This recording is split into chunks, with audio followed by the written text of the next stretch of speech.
Hello दोस्तों, सभी को सावन मास की हार्दिक शुभकामनाएं। तो आज हम इस वीडियो में जानेंगे कि हमें शिवलिंग की पूजा सावन मास में घर पर किस प्रकार से करनी चाहिए। सबसे पहले हम स्नान आदि से निवृत्त होकर स्वस्थ कपड़े पहनकर हमें एक लाल या हरे रंग का साफ स्वस्थ कपड़ा लेना है और हमें ये पूजा हम या तो हम मंदिर में कर सकते हैं, हमारे घर के मंदिर में, या फिर हम मंदिर के आसपास एक साफ स्वस्थ कपड़ा स्वस्थ जगह पर हम इस प्रकार से बिछाकर हम वहाँ पे भी हम ये पूजा कर सकते हैं। तो इस प्रकार हमें एक थाली लेनी है, जो हमें तांबे की, पीतल की या फिर स्टील की कोई भी थाली ले सकते हैं। साफ स्वस्थ थाली लेनी है।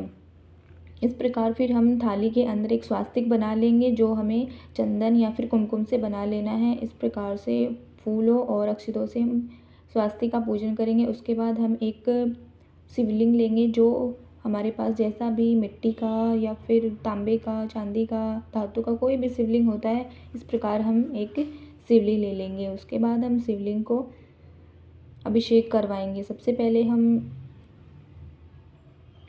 जल से अभिषेक करवाएंगे। इस जल के अंदर हम गंगा जल मिला लेंगे या फिर शुद्ध ताजे जल से भी हम अभिषेक करवा सकते हैं। उसके बाद हम कच्चे दूध से अभिषेक करवाएंगे। उबला हुआ दूध नहीं होना चाहिए, गाय का दूध हो तो बहुत ही अच्छा माना जाता है। इसके बाद हम फिर से जल से अभिषेक करवाएंगे। इस प्रकार हमें 3 बार शिवलिंग को अभिषेक कराना होता है। याद रहे, हमें शिवलिंग का मुख उत्तर दिशा की तरफ रखना है, दक्षिण दिशा की तरफ हमें मुख बिल्कुल भी नहीं रखना है।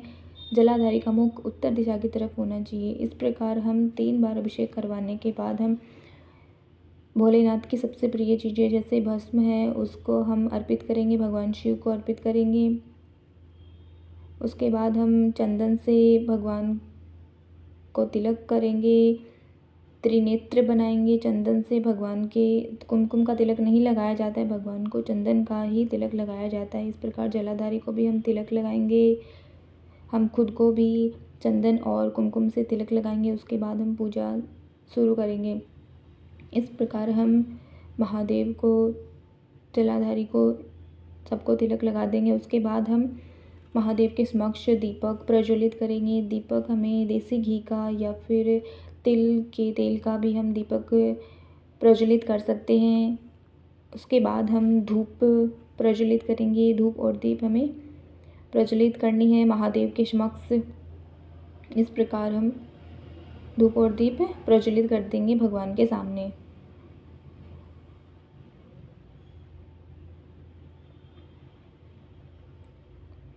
उसके बाद हम भगवान शिव के सबसे प्रिय पुष्प पत्ते होते हैं, वो होते हैं बेलपत्र के। जो पत्ते होते हैं वो सबसे प्रिय होते हैं, उनको हम चंदन से इस प्रकार से तिलक लगाकर महादेव को अर्पित करेंगे। बेलपत्र हमें चिकनी साइड से हमें भगवान को अर्पित करने होते हैं।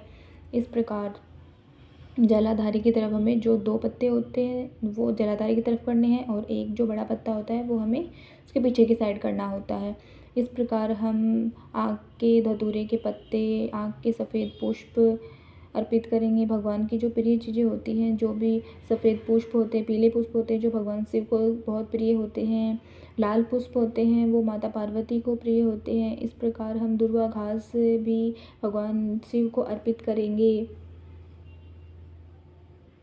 बेलपत्र हमारे पास अगर एक बेलपत्र तो हमें अवश्य ही भगवान को अर्पित करना होता है। इसके अलावा अगर हमारे पास 3, 5, 7 की संख्या में अगर हमारे पास बेलपत्र हो तो हमें भगवान को समर्पित करनी चाहिए। जितने बेलपत्र हम भगवान को समर्पित करते हैं, भगवान उतने ही प्रसन्न होकर हमारी मनोकामना पूरी करते हैं।